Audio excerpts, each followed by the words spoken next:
તો અહીંયા આપણને એક વિદ્યુતભાર આપેલો છે 10⁻⁻6 માઇક્રોકુલમ.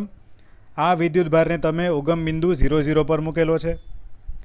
બે બિંદુ આપેલા છે P અને Q, જેના યામ છે √3, અને √6, P અને Q બિંદુ વચ્ચે આ જે વિદ્યુતભાર છે 10⁻⁻6 માઇક્રોકુલમ, એના લીધે જે વિદ્યુત સ્થિતિમાન જનરેટ થાય એનો તફાવત P અને Q વચ્ચે વિદ્યુત સ્થિતિમાનનો તફાવત કેટલો હશે એ અહીંયા પ્રશ્ન છે.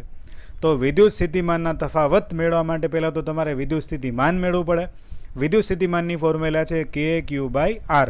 K એટલે કે કુલમ કોન્સ્ટન્ટ, Q એટલે કે વિદ્યુતભાર, જેના કારણે તમારે વિદ્યુત સ્થિતિમાન મેળવવું છે 10⁻⁻6 માઇક્રોકુલમ ડિવાઇડેડ બાય R એટલે કે વિદ્યુતભાર, અને જે બિંદુ પાસે વિદ્યુત સ્થિતિમાન મેળવવું છે એ બિંદુ સુધીનું અંતર.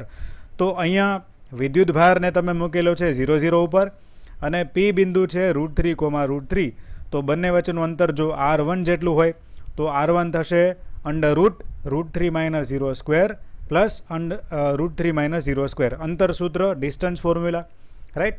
સો √3 - 0 એટલે કે √3² એટલે કે 3 + 3 એટલે આ થશે √6 જેટલું. એવી જ રીતે Q બિંદુ સુધીનું અંતર આપણા વિદ્યુતભારથી 0,0 થી √6, સુધીનું અંતર તો √6 જેટલું થાય, એટલે કે R2 અંતર પણ √6 જેટલું થશે. હવે તમે બરાબર ફોર્મ્યુલામાં ધ્યાન દો તો વિદ્યુત સ્થિતિમાનની ફોર્મ્યુલા છે KQ/R. તો V1 એટલે કે P બિંદુ પાસેનું વિદ્યુત સ્થિતિમાન, અને V2 એટલે કે Q બિંદુ પાસેનું વિદ્યુત સ્થિતિમાન. આ બંનેની ફોર્મ્યુલા છે KQ/R. એમાં K એટલે કે કુલમ કોન્સ્ટન્ટ, જે બંનેમાં સરખો છે.